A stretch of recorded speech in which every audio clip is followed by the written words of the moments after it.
Hey everybody, welcome back to our You Can Grow series. And so tonight we're going to be looking at planting some trees and some shrubs. And so we're calling this one Home Sweet Home. So we're getting some things put in the ground and get them where they're going to be for a while. Okay, whether that's a planter that's on the deck or a tree that's in the ground for the next number of years. Both of those are what we're going to be looking at today. Okay, so Holly's going to be looking at planting a rose, and you can plant it certainly in a flower bed, but we're going to plant it in a container today, and that'll get it on the deck for you and nice and close up where you'll be able to see it. I'm going to be planting a tree. I'm going to show you some hints how to put it into a more of a clay soil and still do very well, and I'll also talk a little bit about planting it into a more sandy or a loamy soil. Alright, so just a reminder, if you have questions or things that you're not sure about even on the video, we do have an Ask the Expert forum on our website, so that's schmidtgreenhouses.com, and yeah, so feel free to use that if you're able to, or just come on in and talk to us. Alright, so Holly, you're going to talk about roses? I am, and as you can see, we are not at the greenhouse tonight. We are still open at the greenhouse, and so we figured we better get out of the girls' way. And so Home Sweet Home is from our backyard. So here we are, and I'm going to plant this shrub rose into this planter.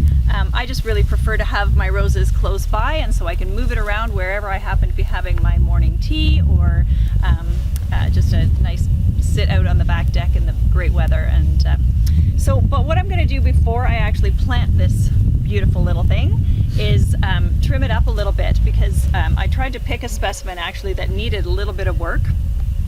This has got, I don't know if you can see that well, but we've got some finished flowers here. Our Home Sweet Home is very buggy, so just excuse us if we're swatting black flies and mosquitoes. So there are some finished or spent roses on the edges of this, and then there's some beautiful new buds coming, so of course I want to leave those and be able to enjoy them as long as possible.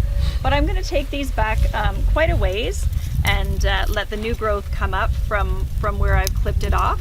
So I'm going to just take this back a little bit, and thankfully Kurt's my yard man, so I'm just going to throw these things on the ground, and I'm sure he'll clean them up sooner or later. I'll try. So we're going to just take this back and leave some decent growth hanging around. Kurt, do you want to give any pointers as to why I'm trimming where I'm trimming? Yeah, so what Holly's doing is she's trimming back to where you have some of these leaves coming off in these little notches, or this crotches where those leaves are coming out. You'll have some new growth coming out of there, and what that'll do is force the branches to grow outwards. You don't want them to grow inwards. You want to keep your rose fairly open so it's got some fresh air, and that cuts down on disease and insects and that kind of thing. Okay, there's just a few leaves here that I don't like the looks of. This one's just got a bit of a brown spot, so I'm just going to take it off. Right. Okay. Pretty much good to go. Do I look okay? Looks lovely. All right. Okay, there's your clippers. Thank you. So again, you know, you can plant this in the ground, but this is a softer rose. It's a tea rose. This is a Sunsprite tea rose. And so I'm going to plant it in a planter because it's a little bit difficult to overwinter, and so I'm just not going to try. I'm going to use it as an annual and keep it on my deck and enjoy it. And so I've just got some peat in this pot, and I'm going to dig a nice big hole. And I'm a little bit of a messy planter because, you know, we don't mind making a mess when we're in the middle of a field like we are. And what I'm going to do is just soften the pot a little bit. I'm going to squeeze it around just to loosen the soil, and so I'm not pulling on the plant. That's going to damage the roots if you just give it a yank. So I've just loosened it enough here so the whole thing is going to come out. Got some nice healthy looking roots here, which will stay really tight like this if I don't loosen them a little bit. So without doing any damage, I'm just going to pull these open, loosen it off a little bit, so that as that matures and grows, those roots are going to fill this pot. And so when I'm planting any planter, I like to start with it just about right full. And if you have a little spillover, that's fine. You can always sweep it up and use it in your next planter or whatever. So I'm going to just keep digging this hole until I can fit the whole thing right down deep enough, so that as I am finished, not quite deep enough, as I'm done, the surface of the pot soil of the original pot soil is at the same level as what I want for my soil in my finished pot. So I'm actually going to need to top up a little bit more than that because I've dug out a little bit too much. Normally I would do this in a bin at the greenhouse and I would have all my spillage collectible. But here we go, and then that's as far down as I want to plant it. You don't want to plant it right up and over the graft. You want to still be able to see the graft. And that's just about it. So now I didn't use any bone meal in this, but I certainly would take some slow release fertilizer or something and put it around the top, and we forgot to bring any home tonight, so. Well, but oh, you've I'll got sprinkle a little bit of bone meal in meal. here. Yeah, so you could certainly just put a couple handfuls, sprinkle it around the top here, and water that in. And so bone meal's a really good root stimulant. It's all natural, ground up bones, so it's got lots of phosphorus, which gives it a good, healthy root system, which is really what you need to be able to have a healthy plant that flowers well and has lots of green growth. All right. So I'll leave that on there for tonight. And that's my a rose. Okay. All right, so we'll just take a 2-second break and then we're gonna look at some trees. All right. Okay, so we've got a rose planted. Now we want to go and put in a fruit tree. So tonight we're gonna look at planting an apple tree. And I actually had one that died last year, so I've dug out the hole and I prepared it a little bit again so you can see a little bit of what it should look like. I'm in very clay soil. Okay, clay has lots of nutrients, but it's very hard. So it's hard for the plants to get those nutrients out, especially when they're young. As they grow and mature, the roots will be able to penetrate and they'll be able to get that nutrient, but we need to help them get started. Okay, so I've dug a hole. We're going to be planting this guy right here. It's a nice September ruby tree, and it's nicely well branched. It's got nice branching on top, so it's going to have a nice shape to it. Okay, and so what I'm going to be doing is I'm going to take a look at this, and I want to dig a hole that's about twice the size of the pot that I have it in. Okay, so this is approximately twice the diameter. Okay, and so once I've got that dug out, I want it to be deeper than the pot. It doesn't have to be an awful lot. 6 to 8 inches is probably more than you need, or an average amount. So if I was to put this in the ground here now, it's down maybe about 5-6 inches. Okay, so not a bad depth to be in there. Okay, again, like Holly talked about, excuse me, with the rose, when you're planting them, there's a graft on this tree right here. It's grafted to some hardy rootstock, which is much tougher but doesn't produce a nice apple like this one that's grafted onto it. So we just want to, this one, the graft is pretty much at the ground, so we want to just kind of plant this to pretty much to the level that it is right there. Now I'm going to let you take a look in the hole here and see what I've done. And so what we've done is dug it deep, but in clay, one of the big problems is if we have really wet season, we can pretty much fill this thing up with water and turn it into a bit of a swimming pool. So what I've done is, I got the depth of it's a little deeper, about 6 inches deeper than the pot. But you can see I've also created a little island in the middle, which is a fair bit higher. So when we get excess water, we're going to have that water lay around and it won't be simply soaking up into the roots necessarily. Okay, and I'll give you some other ways and tricks to be able to minimize that really wet situation. We're really dry right now, so it's not a big deal, but you never know when we're going to get a really wet stretch. Okay, so I've got that hole dug out, I've got it prepped, my tree is pretty much ready to go. I'm going to use some triple mix. Okay, so this is a nice soil. It's got some peat moss, a bit of black earth, it's got manure, and it's got compost. Okay, so lots of organic matter, lots of material that has some heft to it. It's not going to be all loamy and soft and dry up and blow away. Okay, so I'm going to start by putting some of that in the bottom of the hole. And again, I want to put that in there pretty much to the level where the tree is going to be sitting where it needs to go. So I'm going to try that, and it may take a few tries for you to get the height that you need. A little bit more.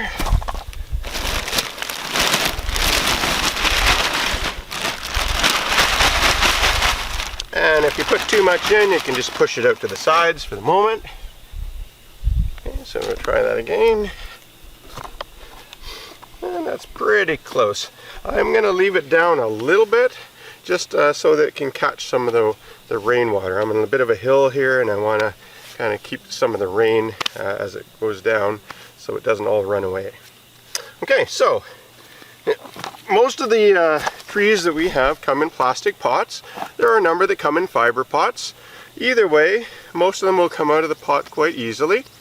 And the fiber pots, if you want, you can take a shovel and split it down the side. Okay, and you can pull it apart and it'll just rip right off. Okay, so the nice thing about that is you could set it in the hole after you've cut the side, rip it off. It's really easy. The bottom stays on, but that's not a problem. Okay, for the plastic, it's a little bit different. So we're going to lean this over and we're going to give this a little tug, and she should come out quite nicely. Okay, so we can see pretty good root system. Yeah, lots of nice white roots showing, some big significant roots down here. Okay, and what we want to do is just to stimulate these roots a little bit, just tickle them a little bit. So just scratch around the side, give it a little tickle. That's just going to annoy them enough that they're going to start to grow a little bit and start to move out into the new soil. Okay, so by the way, you notice this thing came with a little one of these coir tops. And it's a bit of a natural mulch, or not natural mulch, but a nice mulching layer. And so that's not a bad option, but we'll put that on later. Okay, so we're going to put this in the hole. By the way, this collar is for rodents and things that are going to attack that stem over the winter. Okay, so good to leave it on. They're usually split, so they will expand as the tree gets older and older. Okay, so they're a good option, and even if you don't have one, you can buy some of these to put on trees. Okay, so I'm going to then continue to fill my hole a little bit, and we want the soil to be fairly packed, not overly packed to the point where it's not getting any air in it and it's not getting moisture traveling through it very well. So we're going to dump a little bit around the sides, like that. And what I normally do is I fill it about halfway full, and then I put some bone meal in there. Okay, and the bone meal, you want to get it at the roots. The trick with bone meal is dogs like it. So if you put it on top, they're going to dig around in it and try to dig it all up. So I tend to put it down a little deeper. Again, it's nice and natural. You're not going to burn anything with it. I'll put a couple good handfuls around the hole. And then I'm going to carry on filling some more soil.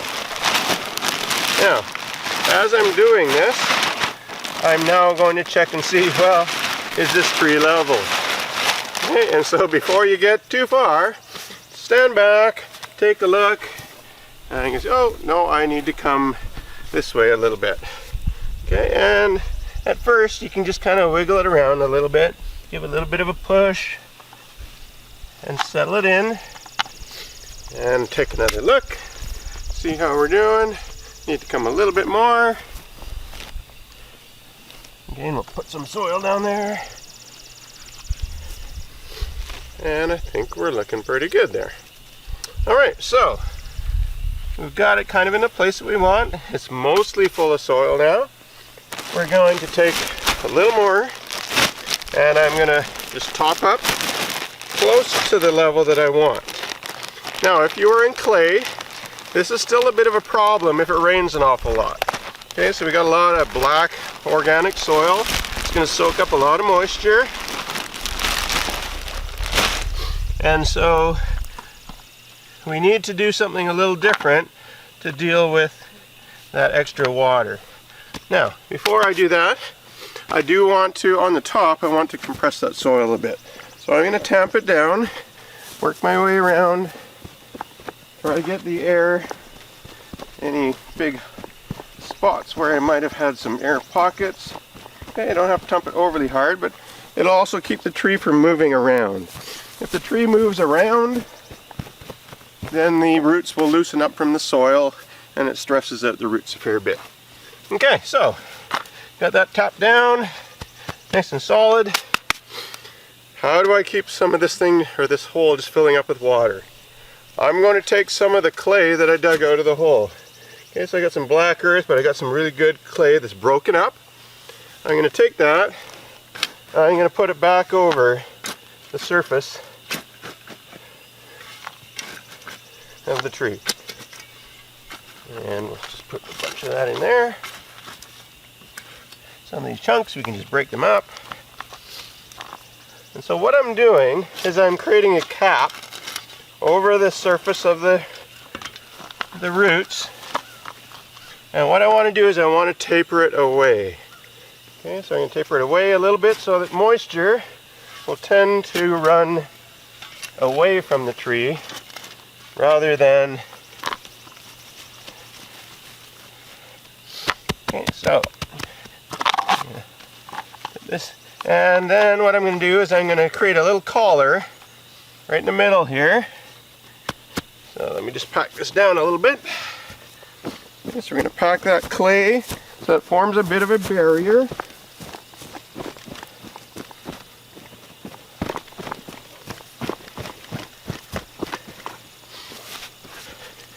Well, apparently we're not video editors, so we will cut to the next section. So I'm going to repack this down a little bit.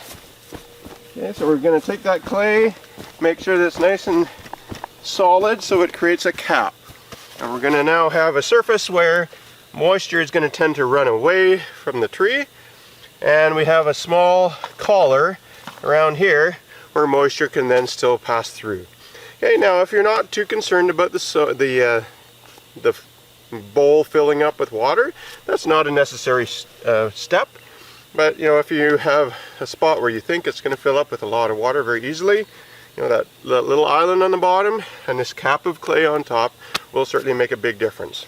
It also helps to mulch the soil a little bit, keep the moisture in there. And that's also what we had this guy for. We put this down around the tree, and it's just going to keep the grass a little cooler. It's going to help to keep those roots a little more moist and give the tree a better start. Okay, again, if you don't have dogs, you could put a little bit more bone meal around here as well. But other than that, you're pretty much ready to go, except for a little bit of water. Okay, so again, for watering, it's good to water, at least again, depending on how sunny it is. You might want to water it every day or two. Now you don't want to overwater it, so maybe half a gallon of water, or half of a 5-gallon pail every couple of days would probably be sufficient. But you can also put your hand down in the soil and feel what it's like as well. Okay, again, you don't want to overwater it, but you certainly don't want to underwater them. And during a warm stretch, you should be doing that for a couple of weeks easily, until the tree starts to develop some roots and starts to look for some moisture on its own. Alright, one last thing. Once you've got your tree planted, you may want to go around and take a look at, is there anything that I need to prune out or clean up? Okay, this is a fairly healthy looking tree, not much damage on it. Okay, later on, as the tree continues to grow, you're going to want to look to prune out some branches that might be either dead or crossing over.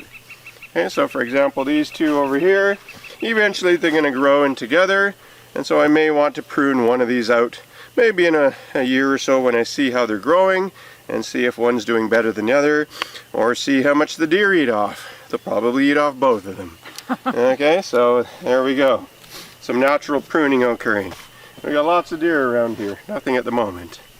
Okay, and so that's a successful tree planting. Should give you years of a good healthy tree, and hopefully we'll have some good apples within the next year anyways. And as I did say before, especially with apple trees, the first year try to pick off most of the apples so they don't stress out the tree. Okay, you want that bone meal to give you a nice healthy root system, so next year you're going to start to get more apples producing, and they're not going to stress the tree out too much. So just something to think about. I know it's nice to see those loaded apples, but try not to allow too many apples to form in that first year. All right, I know if you're just dying to have an apple, keep a couple on, absolutely, but don't let it get loaded.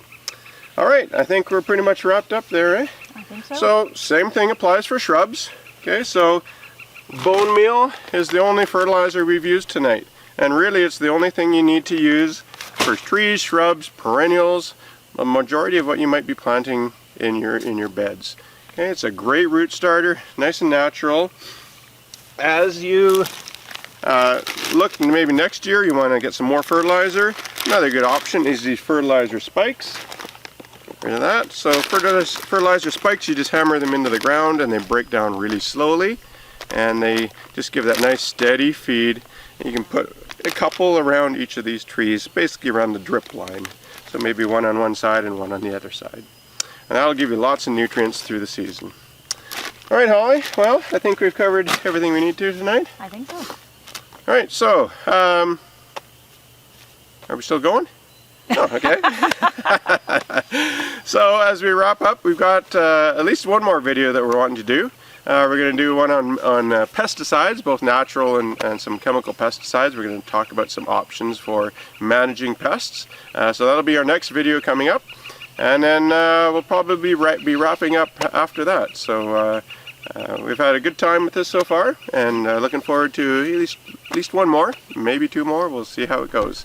But if you have any comments or suggestions, I know we were going to look at doing one not this summer but this fall on putting roses to bed and overwintering them by burying them in the garden. We'll look at that as a possibility for the fall, but if you have some ideas, feel free to share them with us and we'd love to do that. Alright, so thanks again for hanging out with You Can Grow, and we'll talk to you real soon. Good night.